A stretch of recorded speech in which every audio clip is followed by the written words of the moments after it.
La grâce, la miséricorde et la paix sont avec vous de la part de Dieu le Père et de la part de Jésus-Christ, le Fils du Père, dans la vérité et dans l'amour. Amen. Frères et sœurs dans le Seigneur, notre unique texte se trouve dans le Nouveau Testament, précisément dans 1 Jean chapitre 4, versets 16 à 19. Prions. Dieu Tout-Puissant, tu as fait de nous des gens de ta maison au milieu des mondes que tu aimes. Accorde-nous la sagesse et l'intelligence pour que nous puissions vaincre les tentations, discerner ta volonté et la mettre en œuvre par Jésus-Christ, ton Fils, notre Seigneur, qui vit et règne avec toi, Père et le Saint-Esprit, un seul Dieu pour les siècles des siècles. Amen. Lecture de la première épître de Jean, 1 Jean chapitre 4, versets 16 à 19. Nous lisons. Et nous avons connu l'amour que Dieu a pour nous, et nous y avons cru. Dieu est amour, et celui qui demeure dans l'amour demeure en Dieu, et Dieu demeure en lui. Tel il est, tel nous sommes aussi dans ce monde. C'est en cela que l'amour est parfait en nous, afin que nous ayons de l'assurance au jour du jugement. La crainte n'est pas dans l'amour, mais l'amour parfait bannit la crainte. Car la crainte suppose un châtiment, et celui qui craint n'est pas parfait dans l'amour. Pour nous l'aimons parce qu'il nous a aimés le premier. Amen. Frères bien-aimés, nous vous proposons en ce jour le thème suivant, l'amour parfait bannit la crainte. Notre verset de prédication se situe au verset 18 de 1 Jean chapitre 4, qui dit ceci, « La crainte n'est pas dans l'amour, mais l'amour parfait bannit la crainte, car la crainte suppose un châtiment, et celui qui craint n'est pas parfait dans l'amour. » Bien-aimés frères et sœurs dans le Seigneur, l'amour est le fondement de la vie, et sans amour, il n'y a pas de vie. C'est pourquoi, depuis les origines, l'Éternel a toujours montré par ses actions son amour envers l'humanité. Cependant, notre monde aujourd'hui, caractérisé par la méchanceté, l'égoïsme, le goût sans retenue pour le matériel et les faux prophètes, a fait de l'homme un loup pour l'homme et mis Dieu au second plan. 2 Timothée chapitre 3, versets 1 à 5. Ainsi, l'Église, au temps des contemporains de l'apôtre Jean, faisait face aux docteurs qui poussaient leurs adeptes à rompre leur communion fraternelle avec les chrétiens restés fidèles à l'enseignement des apôtres. Pour résoudre cette situation qui causait des problèmes à l'Église, l'apôtre Jean écrit aux différentes communautés placées sous sa responsabilité afin de les mettre en garde contre ces hérésies. L'apôtre Jean décrit la nature de l'amour parfait et sa disponibilité pour tous les hommes, d'où le thème « L'amour parfait bannit la crainte », qui est l'objet de notre prédication. Bien-aimés frères et sœurs, nous vous proposons la démarche suivante. 1. La conception de l'amour parfait par l'apôtre Jean.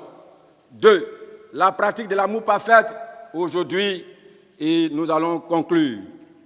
1. La conception de l'amour par l'apôtre Jean. Notre verset de méditation fait ressortir 2 idées essentielles. L'amour parfait caractérise le caractère de Dieu et l'amour commandement de Dieu est privé de toute peur. L'amour parfait, caractère de Dieu. L'amour est le caractère principal de Dieu car il vient de son être profond. Dieu est donc amour. Dieu, créant l'homme à son image et à sa ressemblance, veut partager son amour dans cette relation spéciale avec sa créature et donner à l'homme de refléter sa gloire auprès de son prochain. L'Éternel démontre par cette relation spéciale avec l'homme qu'il a été le premier à aimer l'homme.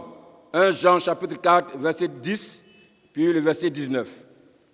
Et malgré la nature de péché et de désobéissance qui caractérise l'homme, Dieu manifeste son amour en envoyant son Fils unique Jésus-Christ comme un sacrifice expiatoire pour enlever les péchés de l'humanité. Jean chapitre 3, verset 16.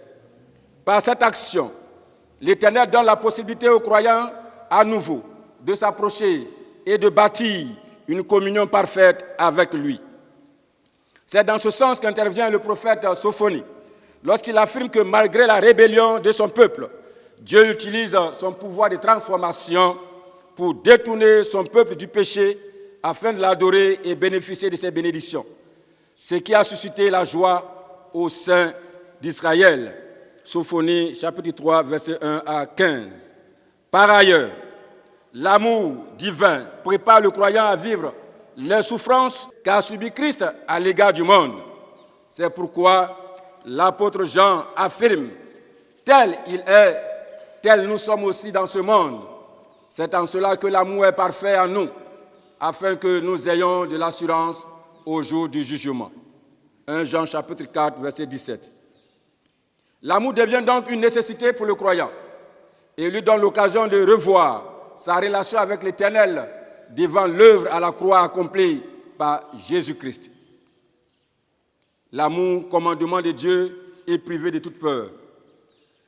Devant l'œuvre accomplie par Jésus-Christ à la croix, le croyant reçoit par la foi et le pardon de ses péchés. Il peut s'approcher avec assurance du trône de la grâce céleste, car il reconnaît qu'il est enfant du Dieu très haut par adoption. Le Père céleste l'aime d'un amour infini et lui réserve en tant que co-héritier d'avec Christ tous les privilèges accordés à Jésus. C'est pourquoi, étant de la même nature que Christ, le croyant doit aimer également le Père et être prêt à suivre l'exemple de l'amour du Seigneur en endurant des épreuves et même en offrant sa vie. Il doit aussi témoigner de l'amour manifesté en Jésus-Christ à son prochain et à son entourage, car Dieu lui a donné le ministère de la réconciliation. 2 Corinthiens chapitre 5, versets 18 à 19. Cet amour sans hypocrisie amène le croyant à mener une vie de soumission et d'obéissance au Père. Ses actions ne sont plus guidées par la peur d'un quelconque châtiment, mais il veut honorer son Père car Christ a tout accompli à la croix pour lui. Son amour est donc parfait et il garde une ferme assurance jusqu'au jour du jugement. Il n'a rien à craindre car pour lui, Christ est sa vie et la mort est un gain. Philippiens 1, 21. C'est ce que soutient Luc au chapitre 1, les versets 74 et 75, quand il relève qu'étant donc délivré du malheur et de la main de ses ennemis, le peuple de Dieu doit servir l'Éternel sans crainte, en étant saint, juste en sa présence tous les jours de sa vie. Or, le non-croyant ou le croyant charnel a des raisons d'avoir peur d'un châtiment à venir. En effet, l'amour de Dieu n'est pas exemplaire en lui et il demeure encore esclave du péché. Au regard de tout ce qui précède, bien-aimés frères et sœurs, comment est vécu l'amour de Dieu aujourd'hui? Aimer Dieu pour son amour manifesté en Jésus pour nous. Nous aimons Dieu parce qu'il a été le premier à nous aimer. Il a manifesté son amour en nous par le sacrifice de son Fils Jésus-Christ. C'est pourquoi nous devons être prêts à être une source de bénédiction pour les autres. Or, dans la réalité, notre amour pour le Seigneur n'est pas véritable car nous sommes encore liés par le péché et nos cœurs sont attachés à ce monde qui passera, comme le déclare 1 Jean 2, 17, et le monde passe et sa convoitise aussi, mais celui qui fait la volonté de Dieu demeure éternellement. Ainsi, notre amour pour notre prochain n'est pas sincère et la vérité qui devrait caractériser nos relations fraternelles n'existe plus à cause de nos intérêts égoïstes et des idées fausses que nous nous faisons par rapport aux autres.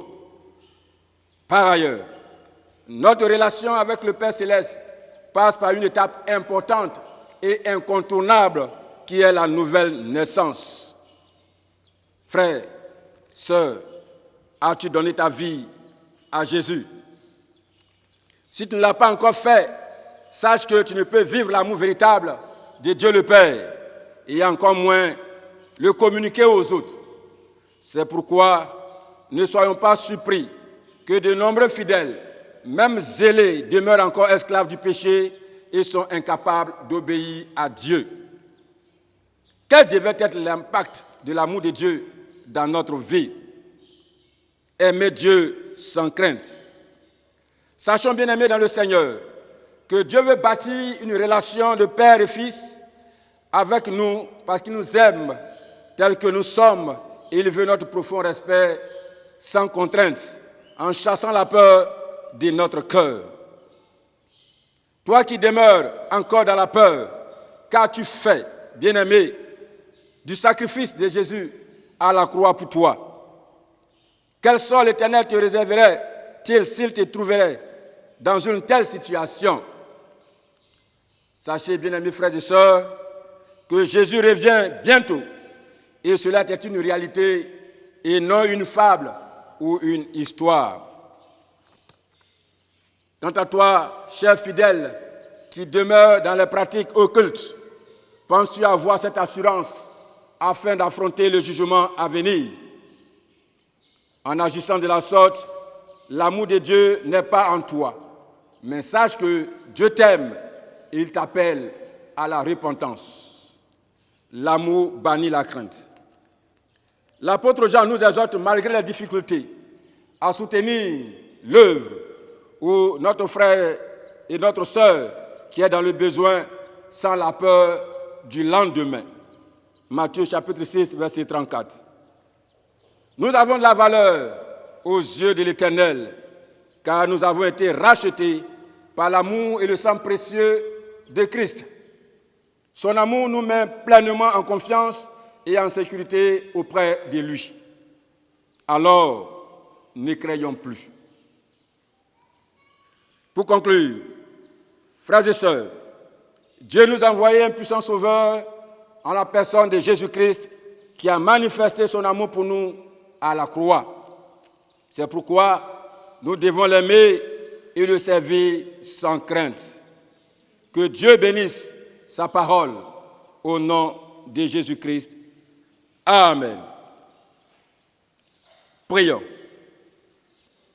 Dieu Tout-Puissant, pour qui tous les cœurs sont ouverts, qui connaît tous les désirs et pour qui il n'y a pas de secret, purifie les pensées de nos cœurs par l'inspiration de ton Saint-Esprit, afin que nous puissions t'aimer parfaitement et magnifier ton Saint-Nom, ainsi qu'il convient par Jésus-Christ, notre Seigneur et Sauveur.